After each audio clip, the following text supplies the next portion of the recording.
Was ist ein Blink? Kommt von Inneblink, aus dem Englischen im Nu. Blinkist ist letztlich ein frei erfundener Kunstname, der darauf basiert, Inneblink, Wissen im Nu mit einem Wimpernschlag konsumieren und sich aneignen kann. Hi, ich bin Tobi.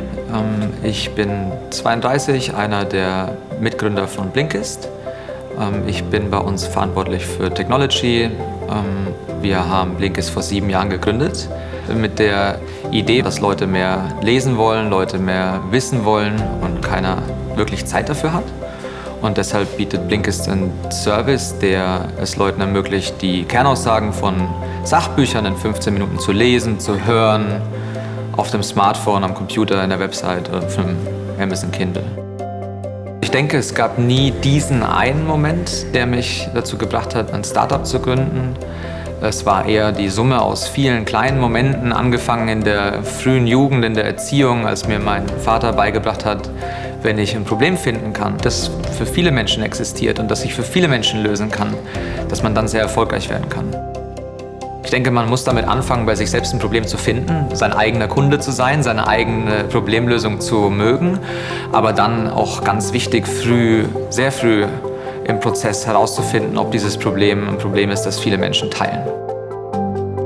Es gibt immer wieder Momente, in denen es sehr hart wird, in denen man auch an sich selbst zweifelt, in denen man nicht mehr genau weiß, was mache ich hier eigentlich. Ich glaube, das ist ganz natürlich in Startups, dass man sehr zwischen Extremen wechselt.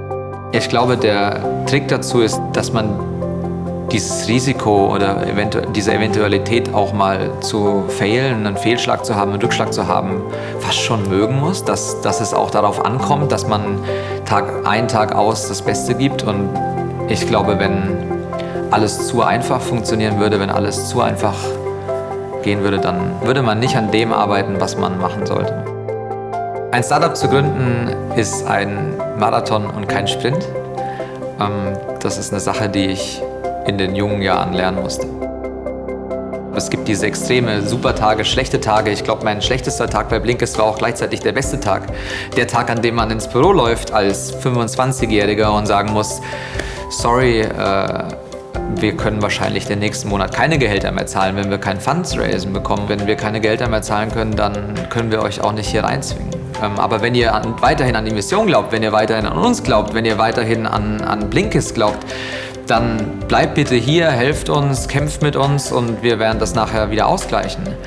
Und dieser Tag, an dem man ins Büro geht, das sagen muss, das ist vermutlich eines der herausforderndsten oder auch schlechtesten Momente in meiner Blinkist-Geschichte gewesen. Aber der Moment, in dem man das dann dem Team zur freien Verfügung gibt und jeder bleibt und keiner geht und alle daran glauben und alle an die Mission glauben, alle weiter für die gleiche Sache kämpfen, das wird dann auch gleichzeitig zum besten Tag, an dem man feststellt, okay, man hat offensichtlich viel richtig gemacht.